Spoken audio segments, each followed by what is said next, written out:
You're doing a straw man here. No, I'm not. This is what I said. I said, if you can bring me one eyewitness who has written about the account of the crucifixion, then you have a point. Right now, we have nothing. You said that, but then you then said, and there was Forget no one you said, I said. Just answer the question.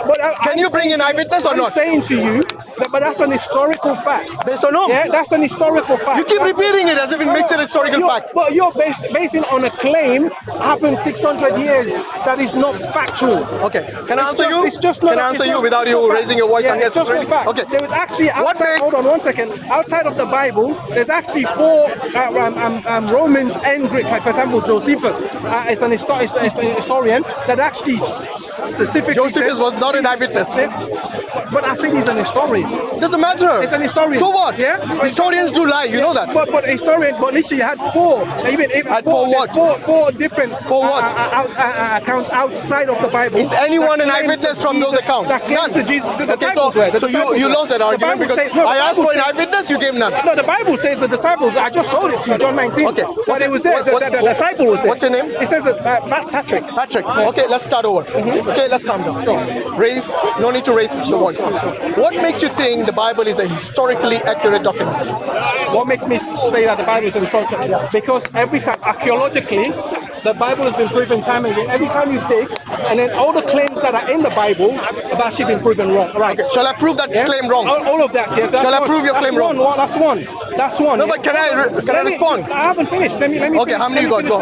So one is saying every time an archaeologist dug, it is true. No evidence given, just a claim.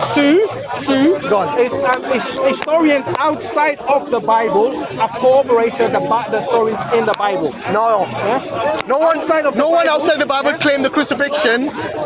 The resurrection or the crucifixion based on eyewitness account. None. Did they claim that Jesus died? Who claimed?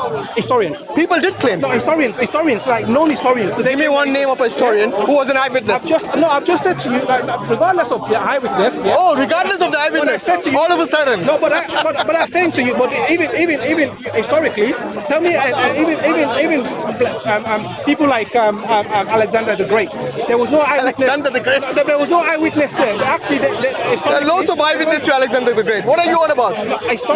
Historians' accounts are not eyewitness accounts. Okay, so you're saying. But this is my point. Wait, are you now claiming that there are no eyewitness accounts for Jesus? Is that what you're saying? There was eyewitness accounts. Who is that? But his eyewitness, the disciples were there. I just showed you the Bible. Which disciple was there? I've just showed you made a claim. The name wasn't there. But he showed you the name wasn't there. But it tells you that his disciple was there.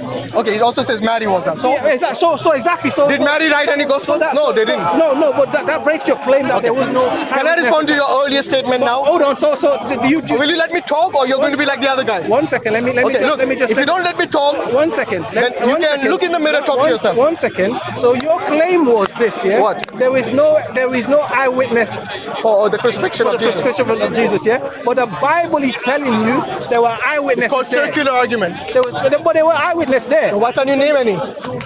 Why can't you name even one? The disciples were there. I just said all the disciples were there. Mary was there. Okay, Mary was there. Yeah. Did Mary write any documents about the crucifixion? So all eyewitnesses. Let's go to the next point. You're done with this. Hold on. You're done, bro. You're done. Now let me talk. Are you saying all eyewitnesses have to be after having an account, after writing an account? If you're saying that there is a historical fact, then there must be an eyewitness to the crucifixion through whom the historian got the account from. Yes. If you cannot even name an eyewitness, then your argument is null and void. Now wait. Now you spoke a lot. Now let me speak. You said everything in the Bible is something that the historians have already given you evidence that it is fact. Am I right? Something around that. I'm saying you're not going to find any historian who goes against apart from okay, I'll give you one. Apart from a Muslim. I'll give you. But there is I'll give you. History tells you that's the most certain thing that happened in history. That's a delusional claim. Let me talk without you interrupting. Can you do that? Jesus died. Can you do that now without you interrupting me? Can you let me talk? You talked a lot. Calm down, dude. You asked me what I know. No, calm down. I said you didn't give an eyewitness. We are done with that. Now I'm going to the next point. Do you know one of the books of the Gospels? One of the Gospels, the Gospel of Matthew. Did Matthew mention that during the resurrection, during the crucifixion of Jesus, there were saints which got up from the graves and walked in the cities. Yes. Okay. Why did no other gospels record this? Only the Gospel of Matthew. Does that make it? Does that make it not true?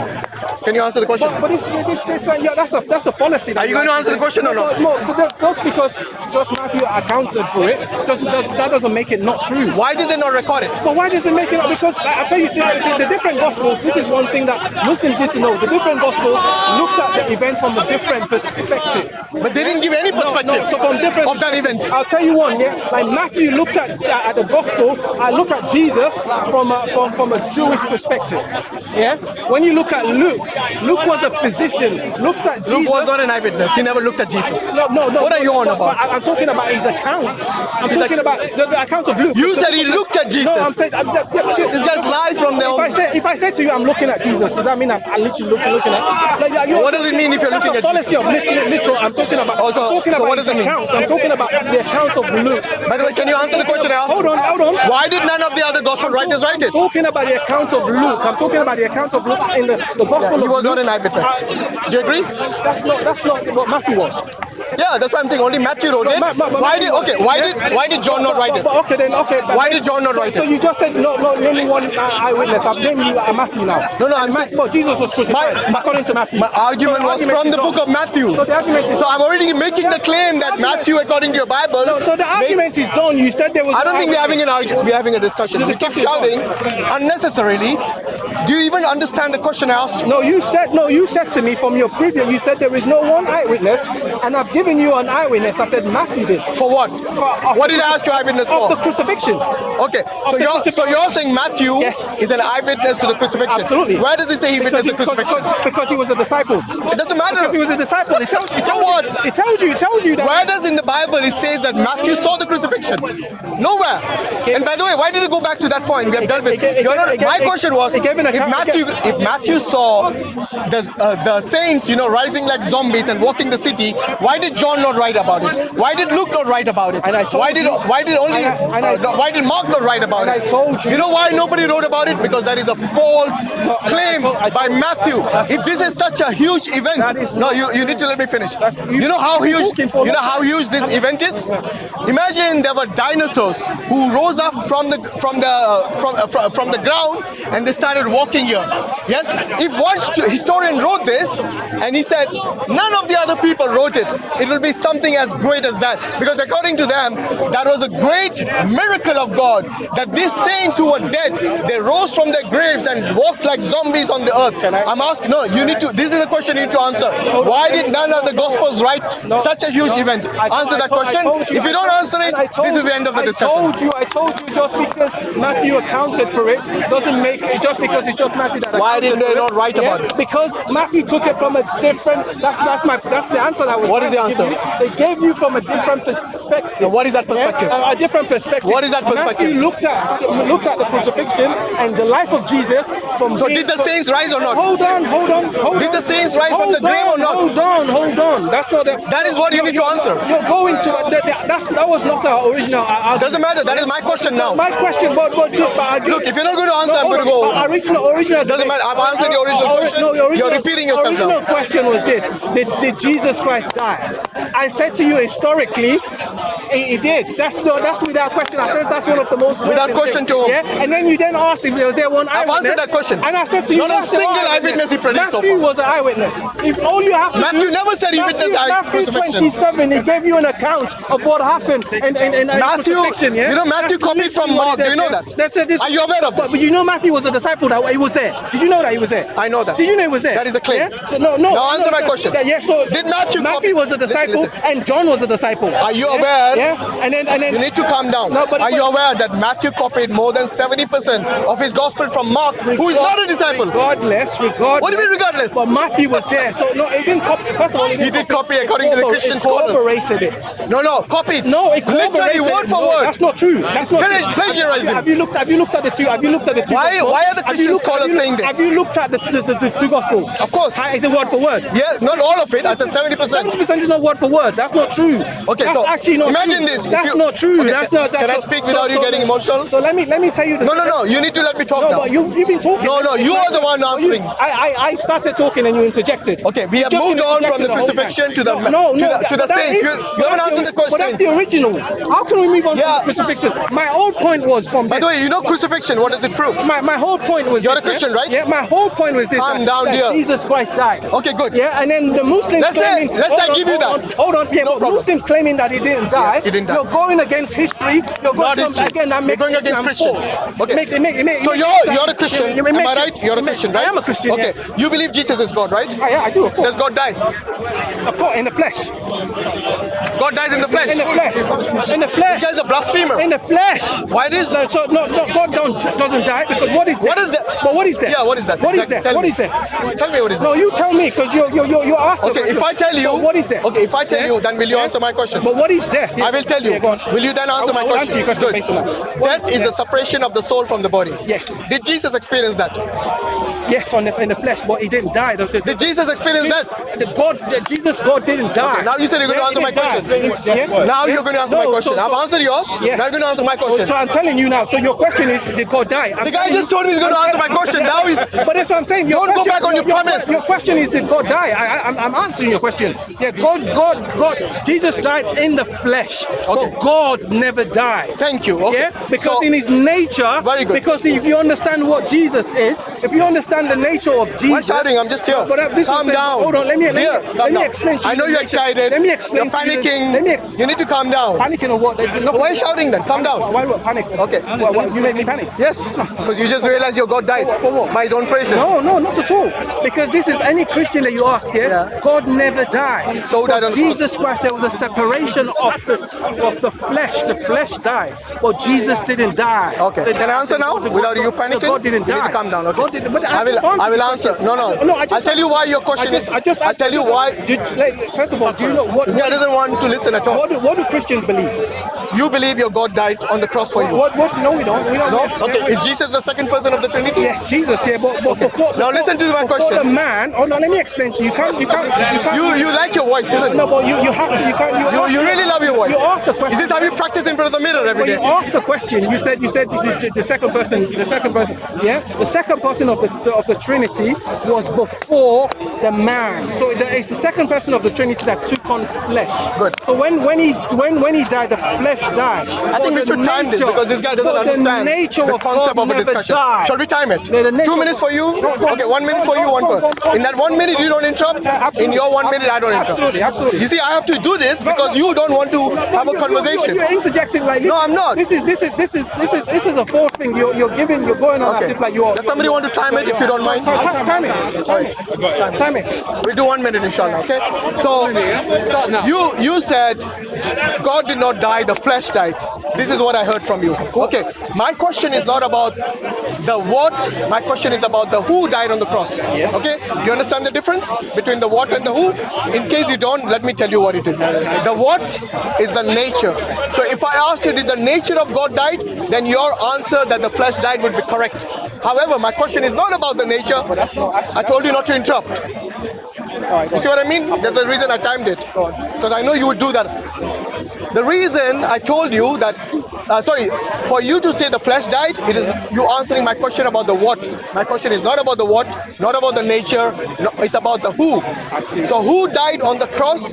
Is it the first person of the Trinity, the second person, the third person, or someone else? That is the question you need to answer. Who died on the cross? Not the what.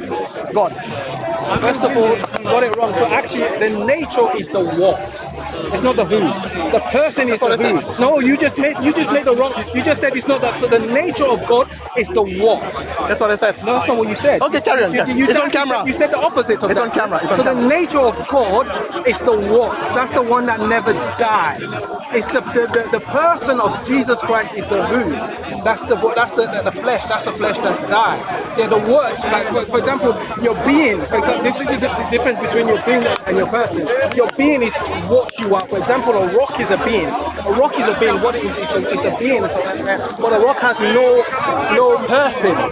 So even though the rock is a what, and then we are because we're human beings. That means we've got a what as a being, and then we've got a who as a person. So the person of Jesus, is it done? Died, but the what's never died. Okay, so who died? You didn't answer the question still. The person of Jesus. Okay, good, very good, very good. So now we have agreed. That's fine. That's fine. So when you say the person died, okay, that is the second person of the Trinity, because there are no other persons. Okay, Jesus is not made of two persons. That would become a heresy called Nestorianism. So you're saying the second person of the Trinity died. Very good. That means someone who dies is not immortal. Since the second person of the Trinity died and the first person never ever died, which is the Father, then we can conclude that the second person of the Trinity, the who, yes, which I clearly said the who all the time, I never said it was the what, the who is the second person who died, which means that that second person is not immortal and is mortal. So we can conclude that the first person is always immortal, the second person is mortal, hence they are not co-equal, hence it disqualifies Jesus as God, because God never ever dies. According to 1 Timothy chapter 6:16, it says he alone is immortal. God. So this is the thing. So when you talk about person, we're talking about person as in someone that has will and intellect. When I'm talking about person, I'm not talking about that. When I said who died, as in the person that died, I'm talking about the flesh. I'm talking about the flesh. So I'm talking about the flesh. When I said the what, no, he's got confused him. No, bro, don't disturb him. Don't let him finish. Let him finish. So when I say about the personhood of the person that died, I'm talking about the flesh. I'm not talking about the nature of God that died. That's the what. The nature is the what, never died. The person as in the flesh of it's the nature that came into the flesh. It's that person that died, but the words remained. I'm stuck for the guy confused himself so much. He's done, right? He's done. The words remained. So the person of Jesus as in the flesh died, but the nature of God never dies, because God is eternal. I think Jesus is eternal. Okay. You said the person died. Many times you have said the person died. I'm agreeing with you. The person did die according to you. The second person, which is the only person within Jesus, died. Hence, he, by definition of the term death, implies that he is not immortal. Now, the Father never ever dies. That's the reason. If you go to 1 Timothy chapter 6 verse 16, it says he alone is immortal. Whom is it referring to? The Father. When he says he alone is immortal, the term alone is showing you exclusivity, which means nobody else is immortal, only the Father. Okay? Just like Jesus, when he was, according to your John 3:16, it says God so loved the world that he gave his only begotten Son. The term only, exclusive. That means there's no other begotten Son for that God except Jesus. Again, the term exclusive. So you cannot say the term only in 1 Timothy 6:16 applies to anybody else except the Father. Because if you're going to keep saying that Jesus, the person, died, then that is the second person of the Trinity. That's not so. You're conflating person and personality. Ah, now you changed. No, you're conflating. When you say the second person of the Trinity, before he was in the flesh. Hold on. Before the who? Let me. Sure. Before he was in the flesh, before Jesus was in the flesh, he was still the second person of the Trinity. Before he even came to the flesh, so the personality, it was already there. So it didn't become the second person of the Trinity when he came on earth. It was already there. So that nature, that's part of his nature. That never died. The only thing that died is the flesh.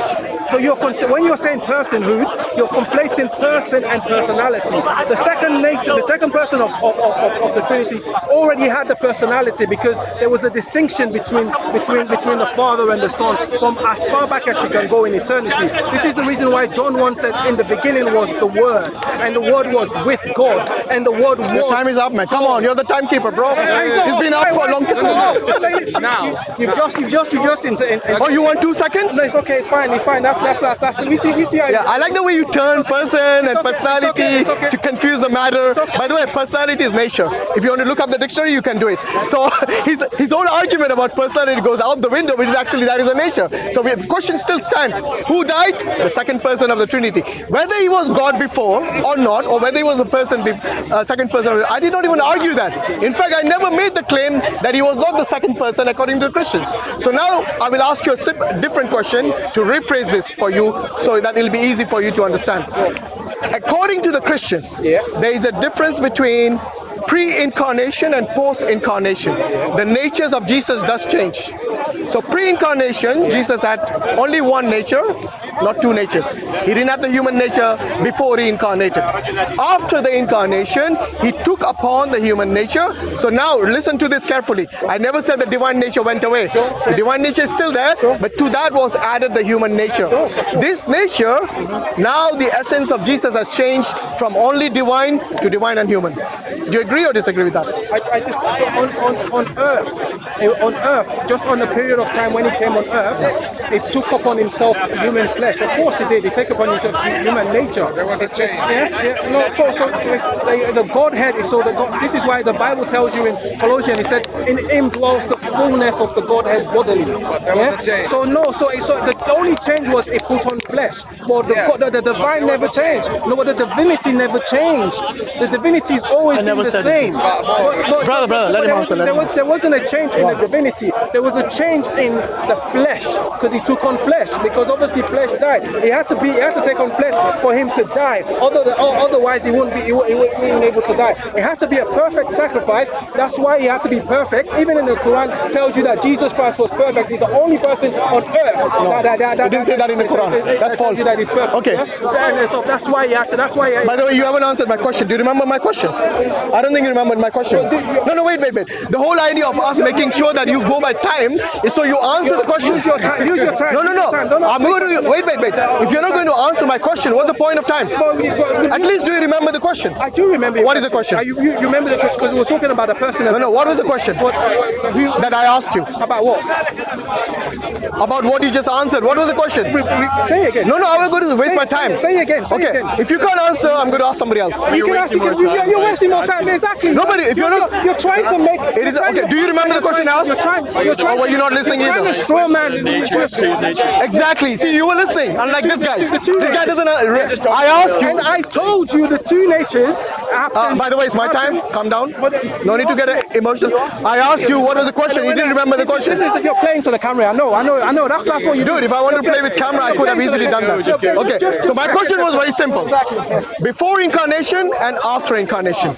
It's a very simple question. He completely evaded that. Okay. My question was, before incarnation, he had only divine nature, one nature. After incarnation, according to your belief, he had two natures, which means he added a new nature. When you add a new nature, your essence changes from only divine to divine and human. Okay, so it's a change in nature. According to the Bible, God doesn't change in nature. Malachi 3:6 very clearly says, when you put on a human nature, it means you have clearly demonstrated from the Bible that Jesus is not God, because God clearly doesn't change nature. Now, if you're going to answer that question about one nature, two nature, and if you're not going to answer this time, then it's a waste of time. First of all, no Christian believe that. We believe that Jesus Christ take two persons, not but he still shared in the nature of God. So did you say two persons? So Jesus Christ, as in the two nature is the person and the nature of God. So one person of Jesus Christ and the nature of God. Yeah. So it's not two natures. It has one nature. Yeah. So the nature of God that took on flesh, that took on personhood. Yeah. That took on carry on. I'm listening. That took on personhood. That's the nature. That's the nature. So when he came on earth, he still had the divine nature, but it just added onto that a personhood. Added. The human nature. Brother, let him answer. So the personhood of the human side of things. Yeah, but the nature of God never changed. It's the same. It's always been the same. Even before eternity, throughout all of his life and after his resurrection, he still had the divine nature that never changed. Okay, good. Just one clarification from you. After incarnation, how many natures? It's called the hypostasia. So this is the two. It's not hypostasia. It's called hypostatic union. If you don't know how to pronounce it, just say two natures. Hypostatic. So that's good. So how many natures after incarnation? So make your point. No, that's a clarification. Make your points. Dude, I need clarification. Make your point. I've already answered. Looks like you don't want to discuss. I've already answered your question. Okay. That he took on flesh. How many natures after incarnation? He had the human nature. Yes, he had the human nature. So one nature is called human. And then he had the divine nature. Good. So two natures, right? natures, yes. After incarnation, two natures. Two natures. Just yeah. wanted to clarify that. Yes. Why so difficult? But he never lost. I never said it did. Stop strawmanning me. Exactly. Okay, so now that we have got confirmation finally that Jesus after incarnation had two natures, but pre-incarnation, how many natures? He had just the divine nature. Only one nature. Is one equal to two? No. Any primary student in a primary school will tell you that one is not equal to two. How is a nature which you add on? Now Jesus, his essence has two natures. How is that not change in nature? Because before he did not have the human nature, and now he's added the human nature. Okay? So clearly, it is very clear that is a change in nature. This is the thing. You're not timing. You're not. It hasn't. You don't want talking. You asked him a question. All right. So go on, dude. Stop wasting time. Come on. This is If you don't want to talk, we can stop. Let's be honest, man. Let's be honest. Okay, we can stop if you don't want to talk. The two natures that Jesus took on, nothing was limited in the divine nature. Yeah. Only when he was on earth, he had to fit into human nature and everything came out. But when he went back, when he left, when he resurrected, it took upon. This is why Philippians 2:15 says not being in the form of God, he didn't take it necessarily. You're waffling. You're waffling. It was equal. Wallah, you're waffling. It's a waste of time. Hold on. No, just answer his question. He will not do that. That's the problem. The third time he's done this. Nature changed. That's the only. You know what? I'm going to stop here. No. Wait. I'm going to stop the discussion here because you don't seem like a sincere person. Let me answer your question. God's nature. I said that God's nature never. Did I say it changed? Yeah, but this is what you're saying. You don't understand the question. That means God's nature never changed. Okay, good. Let's leave it there. It just added. We'll leave it for the people to judge. It just added on. We will leave it for the people to judge. Just play to the camera. Yeah, I'm playing to the camera. Let's talk about. No. Forget it. I don't want to talk to you anymore. Let me talk to somebody else. I don't want to talk to someone that is not genuine. You're just playing for the camera. You were talking all this time. You're just playing for the camera.